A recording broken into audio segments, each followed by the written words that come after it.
have no idea what race I am. So what are you? The girl at Starbucks asked while writing my name on the cup. Human, I said, because this happened literally every day. No, but like, what are you? She pressed. Indian? Latino? Middle Eastern? You look kinda everything. I honestly don't know, I said.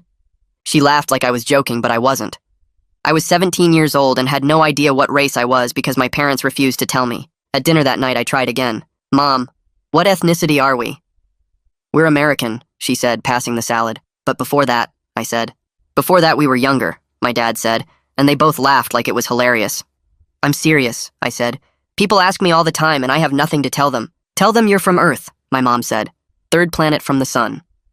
So I tried asking my grandmother on the phone. Grandma, what's our heritage? Oh, sweetie, we're from Ohio, she said. No, I mean like ancestry, I said. My ancestors are from Ohio too, she said. What about before Ohio? I asked. Before Ohio, there was nothing, she said, and hung up. I went through every family photo album looking for clues. Maybe traditional clothing or cultural celebrations or food that might give me hints. But every single photo was aggressively neutral. Backyard barbecues with hamburgers, Christmas with a generic tree. Nothing ethnic anywhere. I tried to trick my mom while she was distracted doing taxes. Hey mom, what should I put for race on this college application?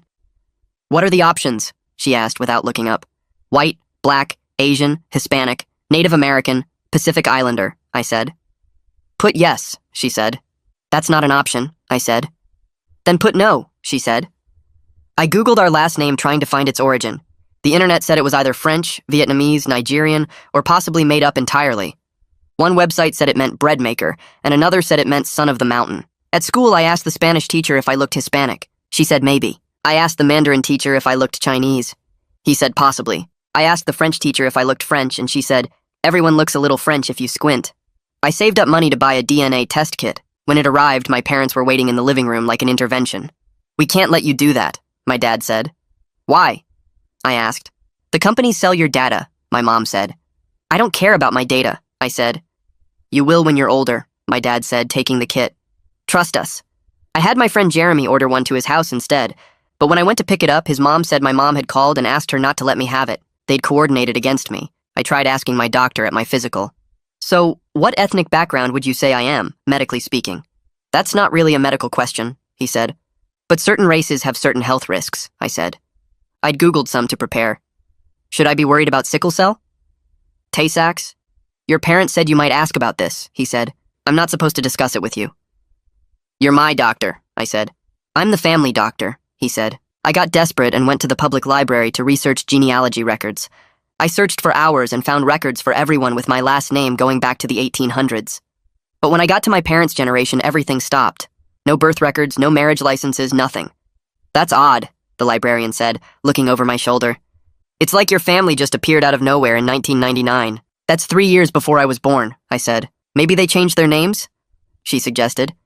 I searched for name change records but found nothing.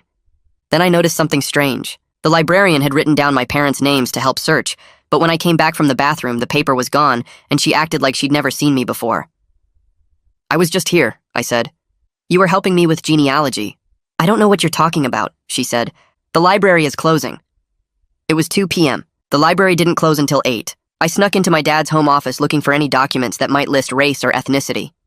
I found my birth certificate, but where it should have listed my parents' race, someone had put whiteout, actual whiteout on an official document. When I held it up to the light, I could see something underneath, but couldn't make it out. What are you doing? My dad said from the doorway. Looking for answers, I said. You won't find them there, he said, taking the certificate. Then where? I asked. When you're 18, he said. We'll tell you when you're 18. That's in 6 months, I said. Then wait 6 months, he said. But I couldn't wait. I knew now that something weird was going on. So I convinced the school nurse to take a cheek swab for a biology project and mailed it to a DNA company myself. I had the results sent to Jeremy's email so my parents wouldn't know. 6 weeks later, Jeremy called me. The results are in. I went to his house and we sat at his computer. My parents thought I was at soccer practice. They had no idea I was about to find out what they'd been hiding my entire life. Ready? Jeremy asked with his finger on the mouse. Click it, I said. The results loaded and Jeremy's face went completely white. I looked at the screen and couldn't understand what I was seeing. The screen showed 43 people listed as half-sibling matches. Below that was an ethnicity breakdown that looked like someone had mixed together every possible ancestry test result. West African 18%, Eastern European 22%, South Asian 15%, Indigenous American 12%, Middle Eastern 20%, and a bunch of smaller percentages that added up to me being basically everything at once. My hand started shaking so bad I had to put the laptop down on Jeremy's desk before I dropped it. This explained why nobody could ever figure out what I looked like, but now I had about 1,000 new questions and 0 answers. Jeremy leaned over my shoulder and made a low whistling sound when he saw the list of matches. He pointed at the number 43 with his finger and said that couldn't be normal, that people don't usually have that many half-siblings. I grabbed my phone and started taking screenshots of everything before the page could disappear, or my parents could somehow find out and make it vanish like they did with everything else. I saved the ethnicity breakdown, the list of matches, the donor number that was apparently mine, all of it. Jeremy watched me screenshot for a solid 5 minutes without saying anything. I spent the rest of the afternoon on Jeremy's bed scrolling through the profiles of my half-siblings on his laptop. Most of them were between 15 and 25 years old, and they were scattered across 12 different states: California, Texas, Michigan, Florida, New York, Ohio, Pennsylvania, Georgia, Illinois, Washington, Colorado, Arizona. Some had posted in a message board asking if anyone else had the same donor number, which I now knew was mine too. Donor 4,472. That was apparently what I was called before I became a person with a name. Several people had written things like, "Anyone else match with 4472?" and "Looking for 4,472 siblings," and "4,472 group chat link here." I clicked through to the group chat, but you needed an account to see it, so I made one using a fake email. That night at dinner, I could barely eat because I kept thinking about the results hidden in Jeremy's email account. My mom passed me the chicken and asked if I was feeling okay. I said I was fine, just stressed about college applications. Dad asked if I needed help with my essay, and I shook my head. Mom reached across the table and squeezed my hand, which she does when she thinks I'm upset about something.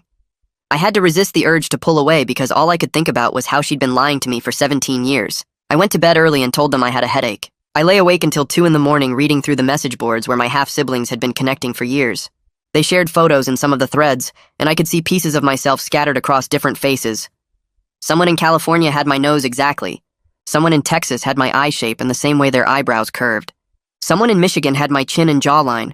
It was like looking at a puzzle of myself broken up and spread across the country in strangers' faces. Some of them looked more like one ethnicity than others, but we all had these similar features that showed up in different combinations. The next morning, Jeremy pulled me aside before first period started and told me something weird. He said his mom had worked at a fertility clinic about 15 years ago, before he was born. She was just a volunteer helping out in the office, but she'd mentioned it once when they were talking about medical stuff. The coincidence felt too big to ignore. I asked which clinic, but he didn't remember the name. He said he could try to find out if I wanted. That afternoon, during study hall, I logged into the DNA website and messaged one of the half-siblings through their platform. I picked someone named Raj who seemed really active in the forums and had answered a lot of other people's questions. I kept my message simple and just said I'd just gotten my results and saw we were a match, then asked if he'd known about all this before testing. I hit send before I could overthink it, and then spent the rest of study hall refreshing my email waiting for a response that didn't come. My parents must have sensed something was going on, because they were extra attentive at dinner that night. Dad asked detailed questions about my day and what classes I had and how soccer practice went. Mom asked about my college essay and whether I'd finished my applications yet. Then Dad mentioned again that they'd tell me everything when I turned 18 in March, just a few more months, and they promised it would make sense then. I nodded and said okay, even though I already knew way more than they thought I did. I met with Becca Whitehead the next week to work on my college applications. She's my guidance counselor, and she'd been bugging me to finish the Common App for weeks. We sat in her office going through each section, and when we got to the demographic part, she asked how I wanted to identify racially. I stared at the checkboxes on her computer screen. White, black, Asian, Hispanic, Native American, Pacific Islander. My throat got tight and I couldn't make myself pick one. Becca noticed I'd gone quiet and asked if I was okay. I told her I honestly didn't know what to check because my parents wouldn't tell me our background. She got this careful look on her face, the kind adults get when they think something might be wrong at home. She asked if this was causing me distress, and I almost laughed because distress didn't even begin to cover 17 years of having no answer to the most basic question about myself. I left Becca's office and headed to my locker to grab my stuff before soccer practice. Jeremy was waiting by the water fountain near the gym like he always did on Tuesdays. I walked over and asked if I could talk to him about something important. He said sure, and we moved to the empty stairwell by the science labs. I brought up his mom working at that fertility clinic and asked if he could maybe find out which one it was, or if she remembered anything about donors or records. Jeremy's face changed immediately. He took a step back and shook his head. He said his mom had been getting weird phone calls from my mom for the past week, and she was really uncomfortable about the whole thing. I felt my chest get tight. I asked what kind of calls, and he said my mom kept asking his mom not to talk to me about the clinic or help me with anything related to it. I couldn't believe they were coordinating behind my back again. I told Jeremy I just needed information, and his mom might be the only person who could help me. He said he didn't want to be in the middle of this anymore, and it was making things weird between our families. I snapped that he was already in the middle by letting me use his email for the DNA test. He said that was different, and he was starting to regret it. We stood there staring at each other, and I could feel everything getting tense and wrong between us. He walked away first, and I didn't try to stop him. We didn't talk at all the next day at the school. We didn't talk the day after that either. 3 days after I sent that message to Raj, I got a notification on my phone during math class.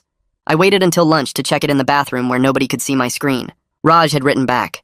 He said, yeah, he'd found out about everything 2 years ago when he turned 18 and got access to his records. He said our donor was used a lot, way more than normal. He said there was a private group of half-siblings if I wanted to join where they shared medical information and tried to figure out who else was out there. He included a link to a private forum. I clicked it right away and it asked me to create a username. I made up a fake name because I wasn't ready for everyone to know who I was yet. The forum loaded and I saw dozens of posts going back years. I scrolled through thread after thread during the rest of lunch, sitting on the floor in the bathroom stall with my phone. The first thing I noticed was a pinned post at the top that said there were actually 62 confirmed half-siblings in the group. That was way more than the 43 who showed up on my DNA match list. Some people had never tested, or they'd used different companies that didn't share data. Everyone called our donor by a number instead of a name. Donor 4472. There were threads about trying to find him, and threads about medical history, and threads just for people to introduce themselves and share photos. I found the health concerns thread and started reading. My hands were shaking so much I almost dropped my phone. Multiple people reported having heart problems. One person wrote about arrhythmia that started when they were 19. Another person described something called cardiomyopathy that required surgery when they were 23. I had to Google what that word meant, and when I read that it was a disease of the heart muscle, I felt sick. Several other people mentioned autoimmune disorders, and there was a whole discussion in the comments about whether these were just coincidences or if they were inherited risks we all needed to know about. Someone pointed out that nobody had been able to contact the donor directly to ask about his medical history because the clinic had closed years ago and all the records were sealed. Another person said they'd tried to get information through a lawyer but hit a dead end. I kept reading until the bell rang for 5th period, and I was late to class. I called my family doctor's office that afternoon from my car in the school parking lot. The receptionist answered, and I asked to make an appointment for a heart screening. She asked why I needed one, and I said I was worried about heart disease running in my family. She put me on hold for a minute, and when she came back, she said I would need a parent to authorize any new tests since I was still a minor. I asked if I could just come in and talk to the doctor about it, and she said no. All new appointments for minors required parental consent. I hung up without saying goodbye. I sat in my car feeling trapped by my age and my parents' secrecy and a medical system that wouldn't let me access information about my own body. I had real health concerns based on what my half-siblings were reporting, but I couldn't do anything about it without my parents' permission. That night at dinner, I brought it up as casually as I could. I said some guys on the soccer team had to get heart screenings, and I thought it would be a good idea for me to get one too. Mom and Dad both looked up from their plates at the same time. They did that thing where they made eye contact with each other and had an entire conversation without words. Dad asked why I was suddenly worried about my heart. I shrugged and said I just wanted to be careful and make sure everything was okay. Mom asked if something happened at practice or if I was having symptoms. I said no, I just thought it was smart to get checked. Dad said those tests were expensive and probably unnecessary for someone my age with no symptoms. I pushed back and said it would give me peace of mind. Mom said they would think about it, but I could tell from her voice that thinking about it meant no. The next day, I spent my lunch period in the library instead of the cafeteria. I went to the computer section in the back and searched for information about birth certificates and vital records. I learned that amended birth certificates were common in adoption cases where the adoptive parents' names replaced the birth parents' names on the official document. I learned that original birth certificates could be sealed by court order and that accessing them usually required a lawyer and a really good reason. Then I searched for my parents' names in the county birth records database just to see what would come up. I typed in my mom's name first and got nothing before 1999. I tried my dad's name and got the same result. No birth records, no marriage license, nothing. It was like they didn't exist before 3 years before I was born. I wrote down the website addresses and some notes about sealed records on a piece of paper and folded it into my pocket. I went back to the library the next day during lunch to do more research. The same librarian was working at the front desk, but when I walked up and asked for help finding more genealogy records, she looked at me like she'd never seen me before. She said she didn't remember helping me yesterday. I reminded her about the search we did for my parents' names and how we found that gap in the records. She got this confused look on her face and said she must be thinking of someone else. I pulled out my notes from yesterday and showed her the website addresses she'd helped me find. She looked at the paper and then back at me and her face got red. She said the genealogy section was reorganized and I needed to leave. I asked when I could come back and she said she didn't know. The whole interaction felt completely wrong, like someone had talked to her or warned her not to help me anymore. I found a student journalist in my English class the next day. Her name was Cassidy, and she wrote for the school paper. I sat down next to her before class started and asked her a hypothetical question about students' rights to access their own medical information. Her eyes lit up immediately and she pulled out a notebook. She started asking me questions about why I was researching this and whether I knew someone who was having problems getting medical records. I kept my answers vague and said I was just curious about the legal side of things. She was sharp, though, and I could tell she sensed there was a real story behind my questions. She said she'd look into it and maybe write something for the paper if I wanted to talk more. Jeremy found me sitting alone at lunch 2 days after our argument. He sat down across from me without asking and said he was sorry for getting defensive. I said I was sorry for pushing about his mom. He asked how I was doing and I admitted that the whole thing was making me paranoid. I told him it felt like everyone was in on some secret except me. Jeremy said that was probably not far from the truth, and I knew he was trying to make me feel better, but it didn't work. We agreed to stop fighting about it and just be friends again. I was relieved because I needed at least one person at the school who I could trust. 2 days later, my parents were waiting in the living room when I got home from the school. Dad had his laptop open on the coffee table, and Mom sat next to him with her arms crossed. I knew immediately something was wrong because they never sat like that unless it was serious. Dad turned the screen toward me, and I saw the browser history from the family computer pulled up with all my searches highlighted in yellow. Birth certificates, sealed records, name changes, fertility clinics. I'd been so careful to use Jeremy's computer for the DNA stuff, but I'd gotten sloppy with the other research. Mom's face looked red like she'd been crying, and Dad kept clenching his jaw the way he did when he was trying not to yell. They made me sit down on the chair across from them, and Dad started talking about privacy and boundaries and how I needed to respect their reasons for waiting until I turned 18. Mom kept saying some things are complicated, and they weren't trying to hurt me. I could see she was genuinely upset, not just angry, and that made it harder to stay mad. But I was still furious because they'd had 17 years to figure out how to tell me, and instead they just kept hiding everything. The talk went in circles for almost an hour with them saying wait and me saying I couldn't wait and nobody getting anywhere. Finally, Dad said if I kept pushing, they'd have to take away my computer privileges entirely, and Mom nodded, even though she looked miserable about it. That night I got a notification on my phone from the DNA platform. Someone named Raj wanted to video chat. I waited until my parents went to bed, then set up my laptop in my room with the door locked. When the call connected, I saw a guy who looked maybe 19 or 20 with the same skin tone as me and similar features. We had the same slightly crooked smile and the same shape to our eyes. It was like looking at a version of myself from a couple years in the future. He waved at the camera and said, "Welcome to the sibling club. It's weird at first, but you get used to it. Well, sort of." His voice was casual, but I could tell he remembered what it felt like to be new to all this. We talked for a few minutes about where we lived and how we found out, and he told me there was a whole group of us trying to figure things out together. Then Raj said his sister wanted to say hi, and another face appeared on the screen. Sita looked younger than Raj, maybe 17 like me, and she had darker hair but similar features. She explained they lived in Minnesota and found out about each other through the same DNA test 2 years ago. She pulled up a document on her screen and showed me how the group had been trying to track down information about the clinic and the donor, but kept hitting dead ends. The clinic shut down 8 years ago after some kind of legal trouble, and all the records got sealed or destroyed.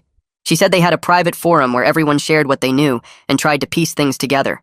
There were medical histories and family trees and timelines of when people were conceived. It was way more organized than I expected. Sita said some people had managed to get partial information through lawyers, but most of the parents had signed agreements that kept everything locked down. Then Sita told me about Amaya, one of our half-siblings who had to get emergency heart surgery last year at age 24. She pulled up a photo of a girl who looked healthy and normal, smiling at a beach somewhere. Sita explained that Amaya collapsed at work one day, and they found out she had a genetic heart condition. The doctors kept asking about family history, but she couldn't tell them anything because she didn't know about all of us yet. After she recovered and joined the group, she shared all her medical records so the rest of us would know to get checked. Sita said that's why they try to share medical stuff now, because it could literally save someone's life.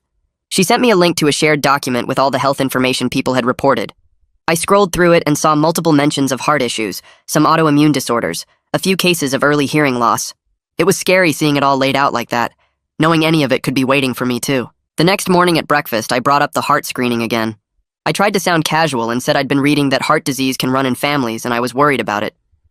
Dad looked up from his coffee and asked if someone said something to me about family health history. I could feel him watching my face for clues. I stayed vague and said I just wanted to be checked because some guys on the soccer team had to get screenings, and it seemed like a good idea. Mom and Dad did their silent communication thing where they just looked at each other for a few seconds. Finally, Mom said she'd look into it, but I needed to stop obsessing over things I couldn't control. Dad added that these tests were expensive, and I shouldn't go looking for problems that probably weren't there. I wanted to tell them about Amaya and the shared medical document, but I knew that would just prove I'd been talking to the half-siblings they didn't want me connecting with. At the school the next day, 3 different people asked me if it was true that I didn't know what race I was. The first was a girl from my math class who cornered me at my locker before first period. Then 2 guys from the soccer team brought it up at lunch like it was some kind of joke. Apparently someone had overheard me talking to Cassidy about identity stuff, and the rumor spread through the school overnight. I felt exposed and angry, like my private struggle had just become school gossip for people to talk about in the hallways. By last period, I couldn't take it anymore. I grabbed my stuff and walked out of class, told the hall monitor I felt sick, and drove around town for an hour instead of going home. I ended up parked at the empty soccer fields, just sitting in my car trying to calm down.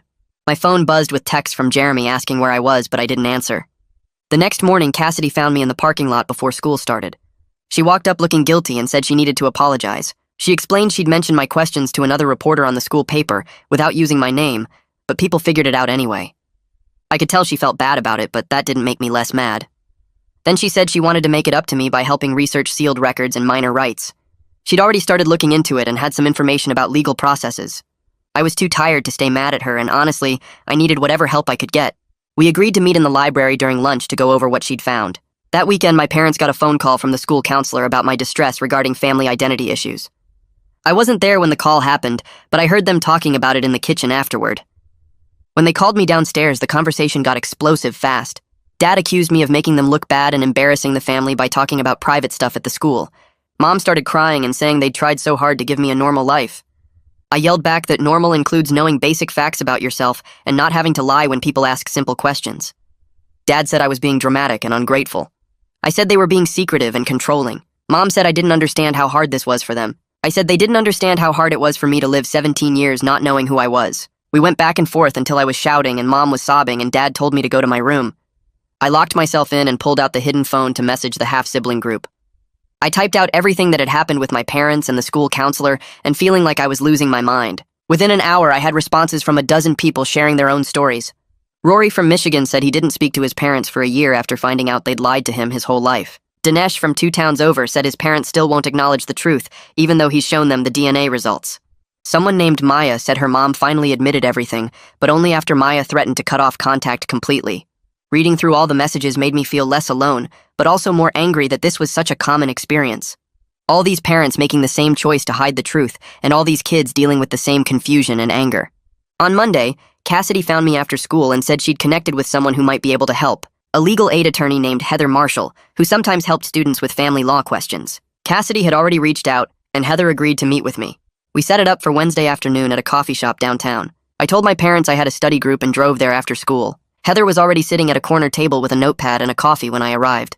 She looked maybe 35 with glasses and a kind face, and I sat down and started explaining everything from the beginning. The DNA test, the 43 half-siblings, my parents' refusal to provide information, the sealed records, the browser history confrontation, all of it. She listened carefully and took notes without interrupting. When I finished, she asked a few questions about the timeline and whether I had copies of any documents. I showed her screenshots on my phone of the DNA results and some of the half-sibling forum posts. She studied them for a minute, then looked up and said we needed to talk about what my options actually were as a minor. Heather pulled out a folder with papers and started going through what I could and couldn't do legally. She explained that minors have almost no rights when it comes to sealed records or medical decisions without parents saying yes. The system protects kids, but sometimes that protection becomes a wall, she said. I could try to ask a court for my original birth certificate, but I'd need a lawyer and my parents would find out right away. The whole process could take months or even years and might not work. She wrote down some names of lawyers who handle this stuff, but warned me they cost money I probably didn't have. I left the coffee shop feeling more trapped than before. That night, I Googled the county records office and found a supervisor named Ken Roman who dealt with birth certificates and sealed records. I waited until my parents were both at work the next day and called from Jeremy's phone. I told Ken I was doing research for a school project about sealed records. He seemed happy to explain how it all worked. He said name changes and sealed records happen a lot in adoption cases and in legal settlements with fertility clinics. If there was a settlement, those records usually get locked up really tight, he said. Sometimes courts seal everything as part of the agreement. I thanked him and hung up, then sat in my car in the school parking lot just staring at the steering wheel. Everything clicked into place in my head. I was almost definitely donor conceived from a clinic that had problems. My parents changed their names and sealed all the records as part of some legal deal. They'd been hiding this my whole life. Everyone knew. Grandma knew. My doctor knew. Even Jeremy's mom knew. They'd all been helping my parents keep this secret from me for 17 years. I drove home and called Grandma from my room with the door locked. I asked her straight out about fertility treatments and donor conception. The phone went silent for so long I thought she'd hung up. Then she said I needed to talk to my parents about this and it wasn't her story to tell. But right before she hung up, she said something that made my stomach drop. The agency promised us it would be private, she said. Then the line went dead. I barely had time to process what she'd said before my dad knocked on my door. He came in looking really mad and asked if I'd been making phone calls about family business. Turns out the county records office had caller ID, and Ken had called my parents to let them know someone was asking questions about sealed records from their address. Dad took my phone right out of my hand. Mom came in and took my laptop. They said I was grounded until I could respect their privacy and their choices. I was so mad I couldn't even speak. But part of me had been ready for this. I'd already hidden Jeremy's old phone in a box under my bed with all my half-sibling contacts saved. That night after my parents went to sleep, I pulled out the hidden phone and messaged the group. Within an hour, Dinesh responded. He lived only 30 minutes away and offered to meet in person. We set it up for Saturday at a park between our towns. I'd tell my parents I had soccer practice. Jeremy said he'd cover for me if anyone asked. Saturday morning, I drove to the park and found Dinesh sitting at a picnic table near the playground. When I walked up, I felt weird because we looked similar enough that people might think we were cousins or even brothers. Same skin tone, same height, similar face shape. We shook hands and sat down and he started telling me his story. He found out at 16 when his parents finally told him after he kept pushing. His parents had also changed their names. He'd been fighting for information for 2 years now. It gets a little easier, he said, but the anger doesn't really go away. We spent 2 hours comparing everything we knew. Then Dinesh suggested we try to find the actual fertility clinic together. We went back to his house and used old phone books and internet archives to track down the address. It took forever, but we finally found it. We drove there together and my heart was racing the whole way. But when we pulled up to the address, it was a dentist office. We went inside and asked the receptionist about the fertility clinic. She got the property manager on the phone for us. He said the clinic closed in 2015 after some legal problems. All the records got sealed or destroyed. Another dead end. I drove home feeling defeated. Then on Monday, Cassidy found me before first period. She'd written an article for the school paper about students' rights to their own medical information and family history. She didn't use my name, but she included quotes from our interview about donor conception and sealed records. The article went up on the school website that morning. By lunch, my parents had seen it. They called me out of class to come home. The drive back was silent and awful. At home, they asked if I'd talk to a reporter about our private family matters. I said yes because I needed help and they weren't giving me any. Mom started crying. Dad said I'd embarrassed them and broken their trust. I said they'd lied to me for 17 years, so maybe we were even. Nobody won that fight. The next day at the school, my soccer coach pulled me aside and said I was benched for creating problems. He didn't say it was because of the article, but I knew. In the hallways, some teachers gave me these sad, sympathetic looks that made me want to disappear. But then something unexpected happened. 3 different students came up to me between classes. One girl said she was adopted and never knew other people dealt with the same kind of secrecy. A guy from my English class said he was donor conceived too, and his parents also wouldn't tell him anything. Another kid said their family had sealed records from a custody case, and they understood how it felt to have your own history kept from you. By the end of the day, I felt totally exposed, like everyone at the school knew my business. But I also felt less alone than I had in months. Maybe going public wasn't the worst thing after all. 2 days later, I got a private message through the half-sibling forum from an account I didn't recognize. The username was just a string of numbers and the profile was blank. The message said she was a nurse at the clinic and saw the article. She could tell me some things off the record, but couldn't be named because she signed an NDA. At the bottom was a phone number with no area code prefix. I stared at my phone for 10 minutes before I saved the number and texted back asking when we could meet. She replied within seconds with an address for a diner in the next town over and a time for that Saturday. I told my parents I needed to study at the library for a big test. Mom offered to drive me, but I said Jeremy was picking me up. The lie came out so smooth it scared me a little. Saturday morning, I drove 40 minutes to the diner and parked in the back lot where my car wouldn't be visible from the road. Inside, the diner smelled like coffee and bacon grease.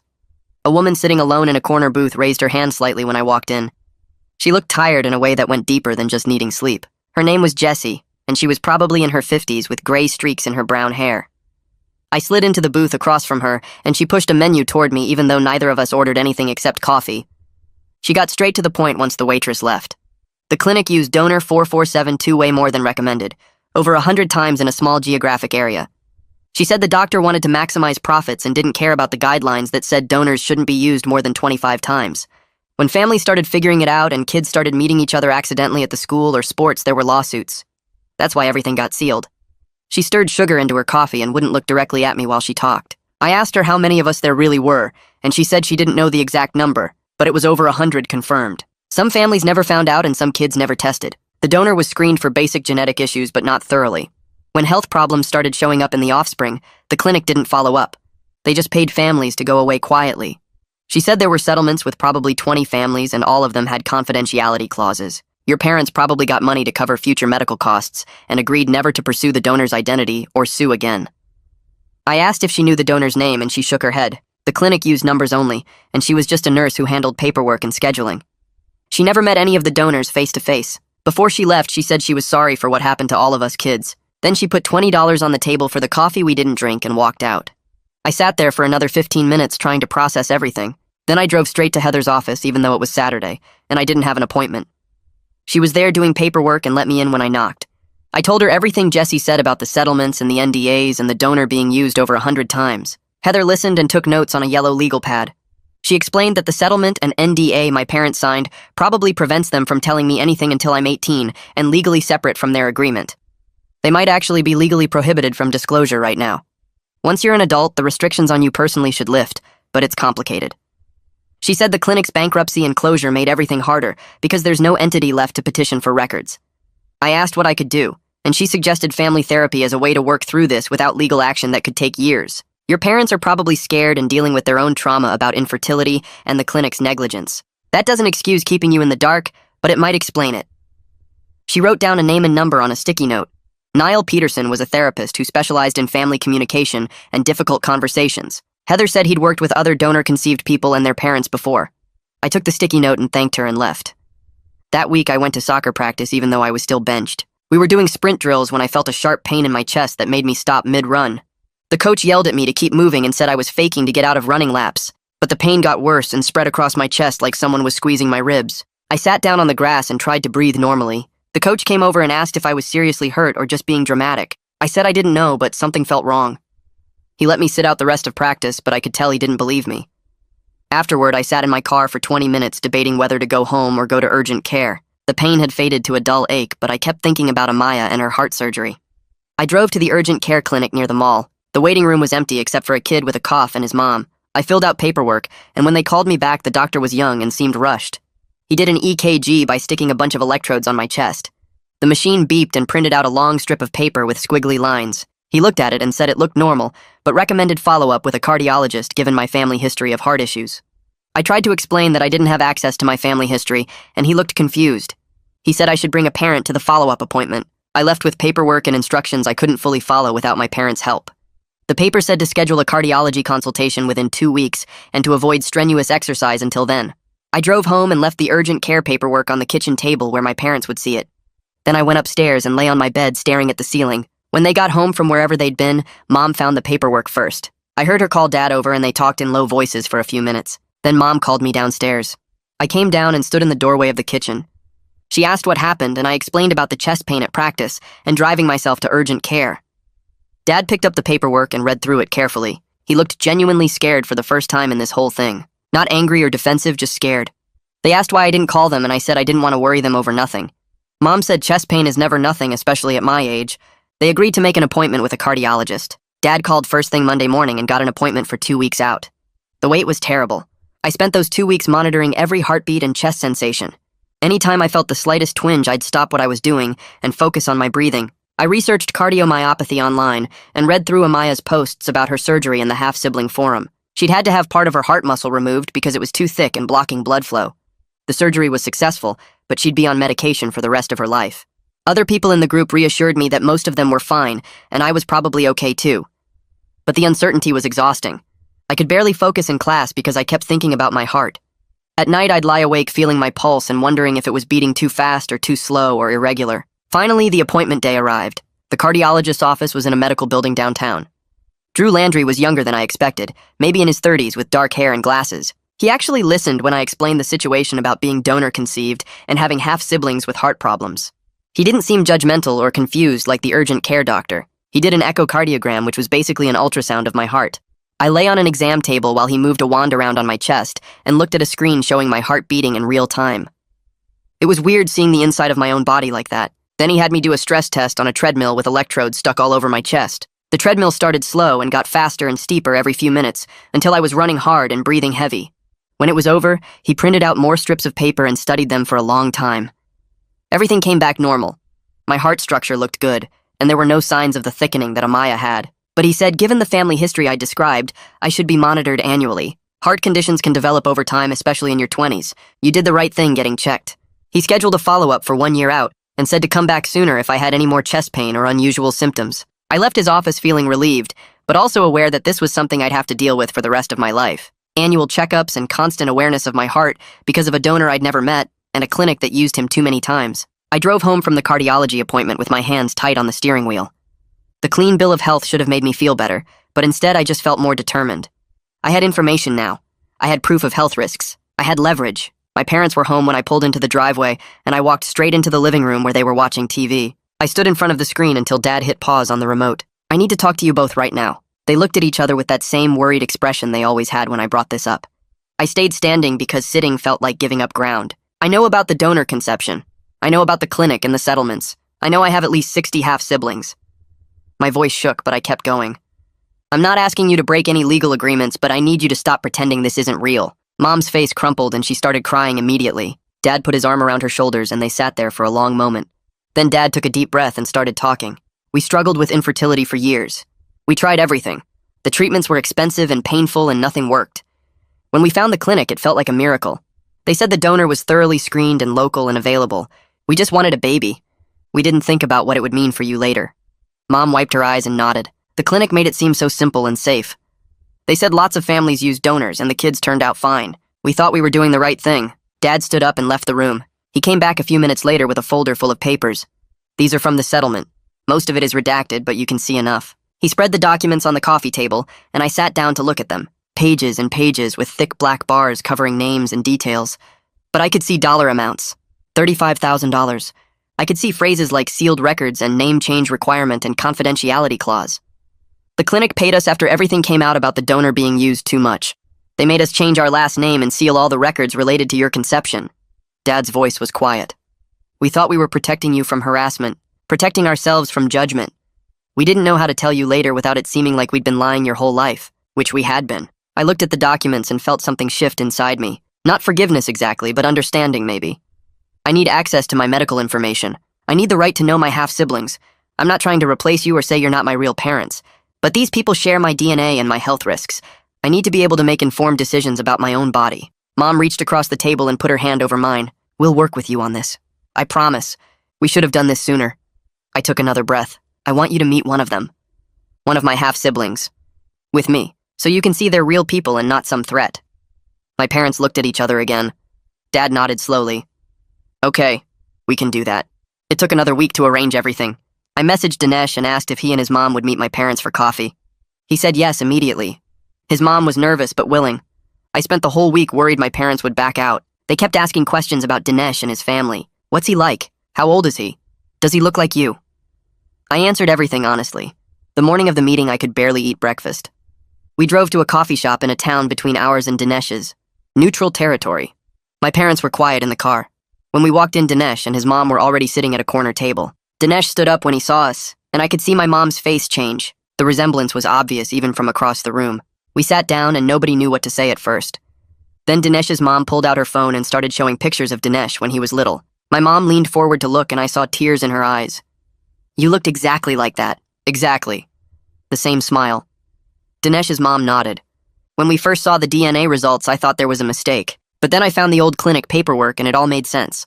The two moms started talking about the clinic and the secrecy and the fear of judgment. Dinesh and I sat quietly and let them work through it. By the end of the hour, my parents seemed less defensive, less scared. Dad shook Dinesh's hand before we left and said thank you for meeting us. On Monday, Cassidy found me at my locker before first period. She looked nervous. I wanted to apologize again for how the article affected you. I told her it actually helped. It led to someone from the clinic contacting me with information. It pushed my parents toward honesty. She relaxed a little.